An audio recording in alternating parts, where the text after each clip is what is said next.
Hey, hi. So this is gonna be a little bit different than my normal bread and butter cup of content. If you're here for the animations, this might not be for you. But I want to get better at talking about things, and this is something to definitely start with because I know it. So you decided you want to play Templar.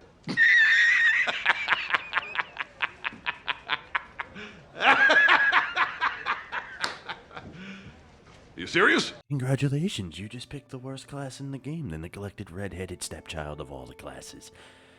I'm kidding. The thing with this class is, I'm gonna be real, it sucks to gear up. It sucks to get to the end game point where you really begin to shine, but once you get there, oh my, do you fucking get there. Now, you're probably wondering, Emmy, why the fuck should I listen to you of all people?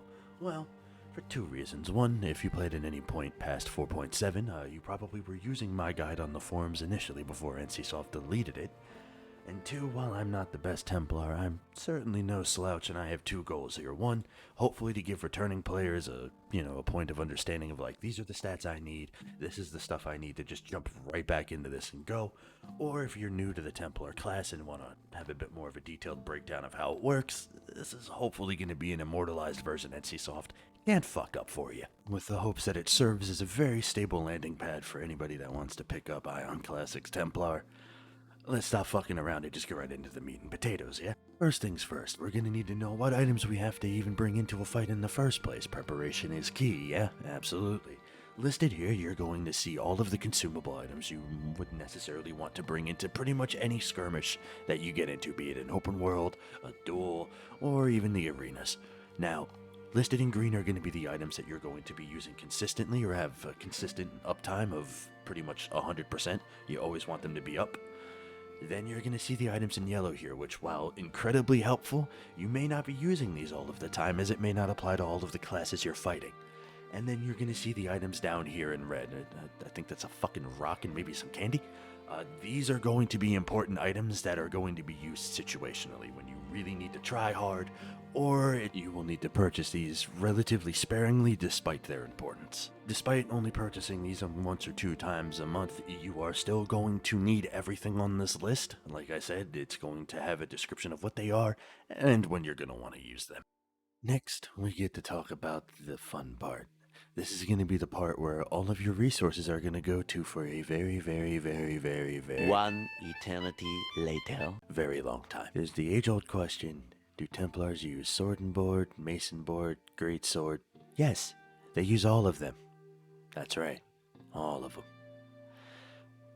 There's one core change that carried over from retail into Classic, which is the gear set swaps. This is an improved version of switching your gear. Remember how back in the day you either had to individually click out every piece, or you had to switch a macro in that would basically chain fire off all the pieces? This is a one button fits all, switches everything to exactly how you tell it to. It is an improved, faster, more responsive, more reliable version of even the weapon swap action. This is a core mechanic that has come into PvP now.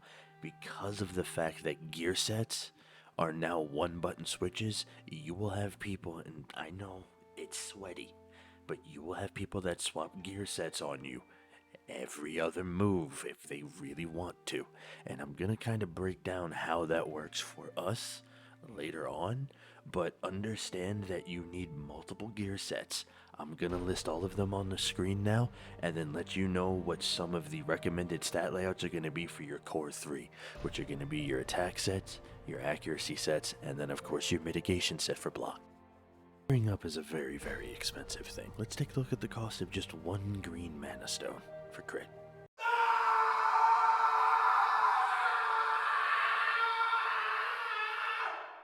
Yeah, it's bad. Let's take a look at one white mana stone for crit. Still bad, but not as bad. So, reason why I bring this up, I'm going to show you how to do what I like to call gear economy, in a way to try and get these multiple sets without completely breaking your wallet. Talk about your core pieces. These are going to be the pieces you want to socket with crit, because when you go on the offensive, you're going to be using these most often. For your weapon on your greatsword, and the weapon fusion on your greatsword. You're going to want to socket these both with crit entirely. And then you're going to want to take your torso and your legs and socket them with crit as well. Once you've done that, you now have the core set up for all of the crit you need when you go on the offensive. This makes it so you only have to buy one set of a torso and one set of pants, the most expensive pieces when it comes to medals, AP, or other resources depending on what you're getting, if it's the arena sets or otherwise. Now, we're going to talk about the branches of the gear setup we have here. These involve all of your side pieces, including your one-handers. For sword and board, if you're going to go with the block ideal setup, you are going to want to set these both with block. Now, if you want to go on full offensive with sword and board, get that extra crit chance and crit damage out of your shield skills, you would want to socket these with crit. Dealer's choice. Personally, I recommend block. Either works. Now, with that being said, we're going to talk about the side pieces of the armor. The gloves, the shoulders, and the boots. With these, you're going to want to socket them as follows. Either with attack, accuracy, or block. Now, unfortunately for the MR and the magic boost sets, these are going to require their own dedicated sets with special gear. Again, while lower priority, I am going to show them here now. I'll bet you think you're ready to make that Krabby Patty. I'm ready! I'm ready! I'm ready! I'm ready! Whoa there! We still have a few more topics to cover first. The basics.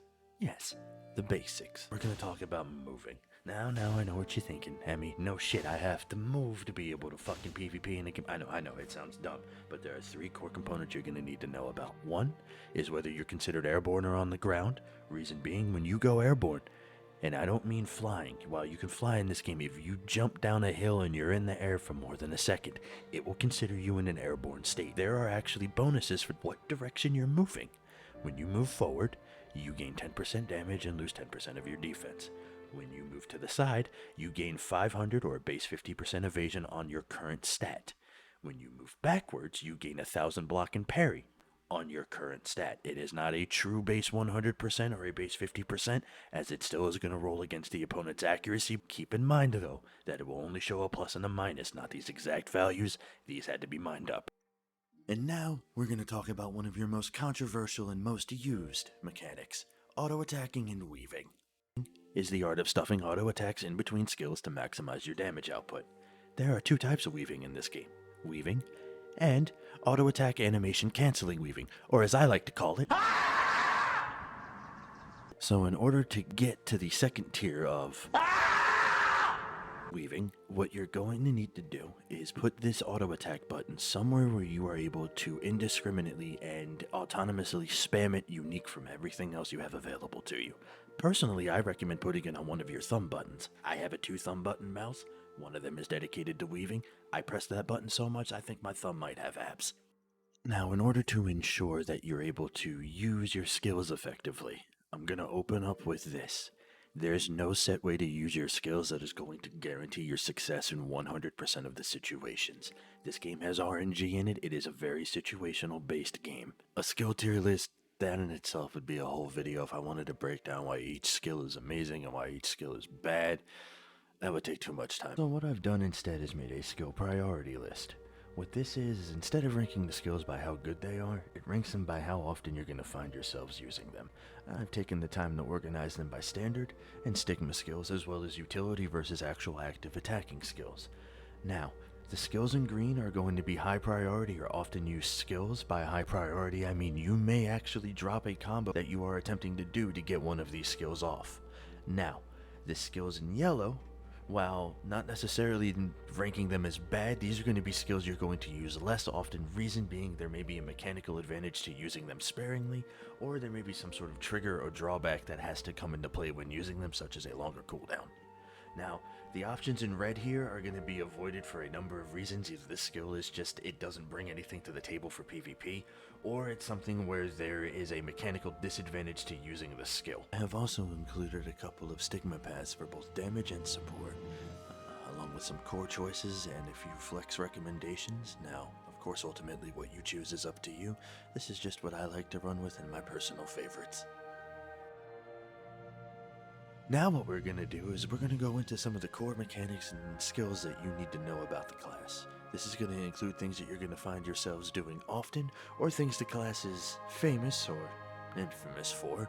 And then we are also going to go over some of the things that we saw down in red, 2 in particular, just to understand why they're down there, because you will still use them in some situations. First, we're going to talk about your most infamous mechanic, your pulls. Your pulls are... That's right. It is your get over here target. I want you in front of me. Now, there are some things that are immune to this. Players are not. Players you can pull pretty much all the time. Now, we're going to break down the thing that makes you infamous as well.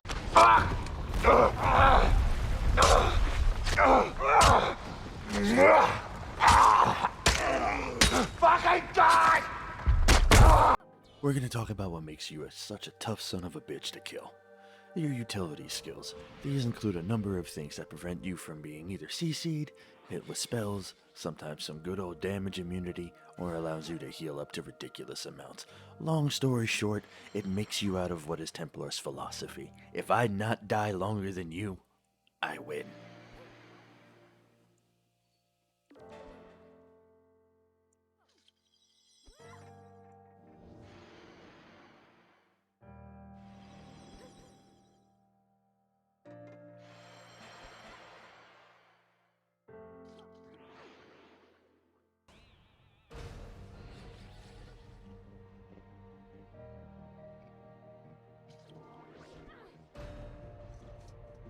Before we go into the combo showcase, we need to talk about a couple of the special offensive skills that Templar has. These are either going to be faction exclusive skills, or skills that have unique mechanics to them you need to know about.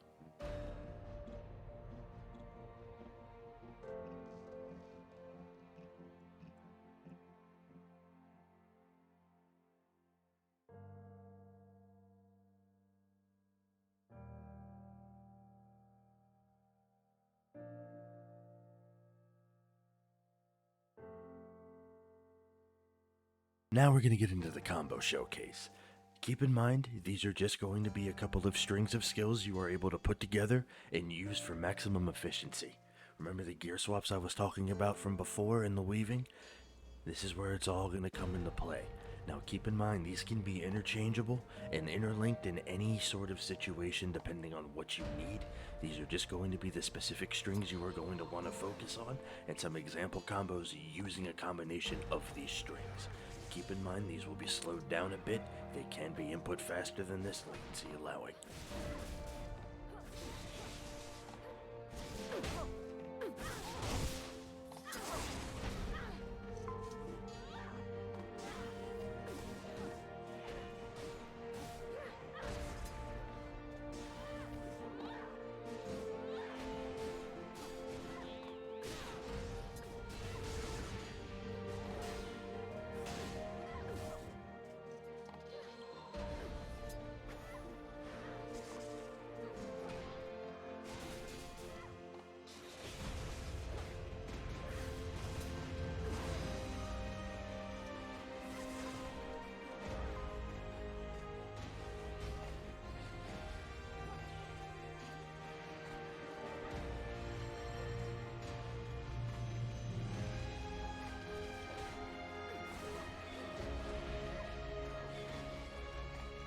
Now, I know I didn't cover everything.